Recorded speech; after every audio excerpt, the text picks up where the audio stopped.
Hello मित्रों, सभी लोगों को प्रणाम। आज आगे की रामायण आप लोगों के समक्ष रखती हूँ। वैर घमंड और क्रोध छोड़कर नेत्र भर रामचंद्र जी को देख लो। राम लक्ष्मण जी के क्रोध को प्रचंड अग्नि जानकर पतंगे मत बनो।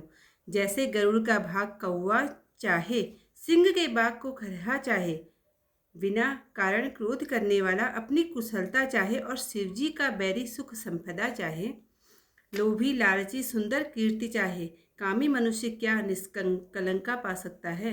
श्री हरि के चरणों से विमुख मुक्ति चाहे, हे राजाओं वैसे ही तुम्हारा लालच व्यर्थ है। राजाओं का हुल्लड़ सुनकर सीता जी डर गई। तब सखियां वहां लिवा ले गई जहां रानी थी। राम जी सीधे स्वभाव से सीता जी की मन में बड़ाई करते हुए गुरु जी के पास चले। रानियों सहित सीता जी सोच विचार में पड़ गई कि न जाने विधाता को क्या करना है। राजाओं की बातचीत सुनकर लक्ष्मण जी इधर उधर देखने लगे, पर राम जी के डर से कुछ कह नहीं सकते थे। उनके नेत्र लाल और भौहें टेढ़ी हो गई। वे राजाओं को क्रोध से देखने लगे, मानो मतवाले हाथियों के झुंड को देखकर सिंह के बच्चे को जोश आ जाता है।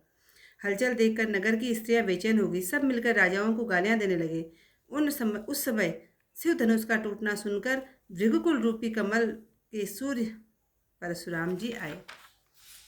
उन्हें देखकर राजा लोग सकुचा गए, जैसे बाज की झपट से बटेर छिप जाते हैं। गोरे शरीर पर उन्हें सुंदर विभूति शोभायमान है और चौड़े मस्तक पर त्रिपुंड विराजमान है। सिर पर जटाजूट और मुख चंद्र क्रोध के कुछ लाल हो गया है। भौहें टेढ़ी और नेत्र क्रोध से लाल हो गए हैं। सहज ही देखते हैं तो भी यह जान पड़ता है कि मानो क्रोध से भरे हैं। वृषभ के से ऊंचे कंधे, चौड़ी छाती, लंबी भुजाएं, सुंदर जनेऊ और माला पहने हैं तथा मृग छाला लिए हैं। कमर में मुनि वस्त्र पहने, दो तरकस बांधे, धनुष बाण हाथ में लिए, सुंदर फरसा कंधे पर है। शांत वेश है पर करनी कठिन है। स्वरूप का वर्णन नहीं किया जा सकता। जहाँ सब राजा थे वहाँ मानो वीर रस ही मुनि शरीर धारण करके आया है। परशुराम जी का भयानक रूप देखकर सब राजा घबरा उठे और पिता समेत अपना अपना नाम कहकर सब दंडवत प्रणाम करने लगे।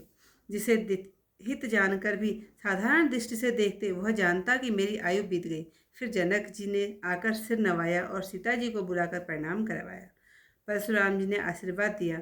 चतुर सखी प्रसन्न हुई और अपनी मंडली में जानकी जी को ले गई। फिर विश्वामित्र आकर मिले और दोनों भाइयों से मुनि के चरण कमलों में प्रणाम कराया। ये राम लक्ष्मण महाराज दशरथ के पुत्र हैं। उनकी सुंदर जोड़ी देखकर आशीर्वाद दिया।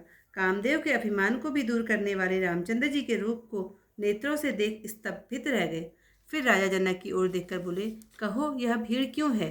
जानकर भी अज्ञानी की नाई पूछते हो, भांति पूछते हो। शरीर में क्रोध भराया। तब राजा जनक ने सब हाल कह सुनाया, जिस कारण सब राजा इकट्ठे हुए थे। उनके वचन सुनकर फिर दूसरी ओर देखा तो धनुष के दो खंड पृथ्वी पर पड़े हुए थे। बड़े क्रोध से कठोर वचन बोले, हे मूर्ख जनक, कह धनुष किसने तोड़ा? रे मूढ़, जल्दी दिखा, नहीं तो आज ही यहाँ तक तेरा राज्य है, वहाँ तक की पृथ्वी को उलट दूंगा। बड़े डर से राजा जनक उत्तर नहीं देते हैं। यह देखकर कुटिल राजा अपने मन में प्रसन्न हुए और देवता, मुनि, नाग, नगर के स्त्री पुरुष सब अपने अपने मन में डर सोचने लगे। सीता जी की माता मन में पछताने लगी कि ब्रह्मा ने बनी बनाई सब बात बिगाड़ दी। परशुराम जी का स्वभाव सुनकर सीता जी को आया क्षण भी कल्प के बराबर बीतने लगाया। सब लोगों को डरे हुए देख सीता जी को बेचैन जानकर, जिनके मन में हर्ष विषाद कुछ भी नहीं है, ऐसा श्री रामचंद्र जी बोले। इससे आगे की कथा कल को सुनाऊंगी। आज यहीं पर चौपाइयाँ पढ़ के समाप्त करती हूँ। वैन ते वल जिमि जग काहू, जिमि ससु चहे नाग अरि भाऊ। जिमि चह कुशल अकारन कोही, सब संपदा रहे चहे शिवद्रोही। लोभी लोलुप कब कल की रति चाही, अकलंकता की काम लहही। हरिपद विमुख परम गति चाहा, जस तुम्हार लाल चुनर नाहा। कोलाहल सुनि सिय सकानी, सिय लवाई गई जहरानी।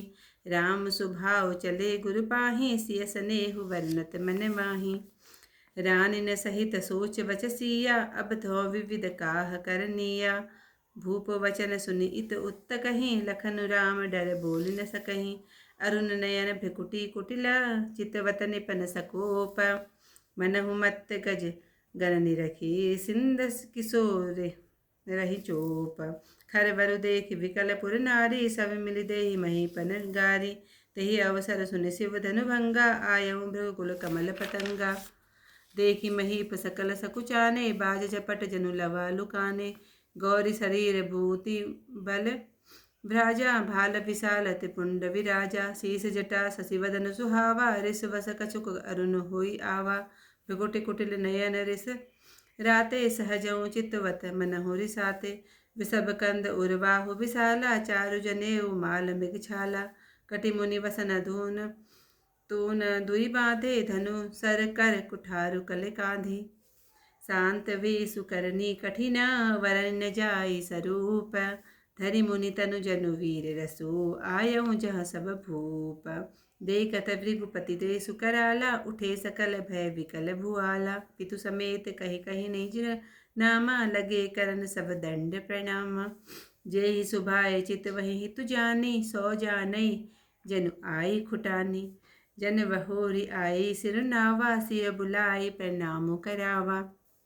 आशीष दीन सखी हरसानी, निज समाज ले गई सयानी। विश्वामित्र मिले पुनि आई, पद पर सरोज मेले दो भाई। राम लखन दशरथ के टोटा, ठोटा दीन असीस देखी भले चोटा। राम ही चितई रहे थकी लोचन, रूप अपार मार मद मोचन। बहुरि विलोक विदेह सना, कहूँ काह अति भीरा। पूछत जाने अजान जिमि, व्यापहु कोप शरीरा। समाचार कहि जनक सुनाए, जेहि कारण महीप सब आए। सुनत वचन में फिरि अरत निहारे, देखे चाप कंड मही डारे। अतिरिस बोले वचन कठोरा, कहूँ जड़ जनक धनुष कै तोरा। वेगी दिखाए मोड़न ताजू, उलटऊ मही जह लही तब राजू। अतिररु उतरु देख निपुनाहि, कुटिल भूप हर से मन माहि। सुर मुनि नाग नगर नर नारी, सोचहि सकल त्रास उर भारी। मन पछिताति सिय महतारी, विधि अब सवरि बात विगारी। भृगुपति कर सुभाव सुन सीता, अरध निमेष कलप समवीता। समय सभय विलोके लोग सभा, जान की वीरु।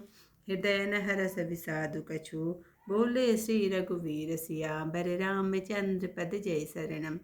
शंकर हरि ओम जय जय सिया राम। मंगल भवन अमंगल हारी, उमा सहित जय जपत मुरारी।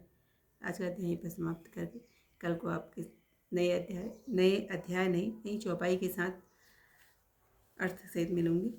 आज महीने का 9वां विश्राम जो होता है वो भी समाप्त हो गया।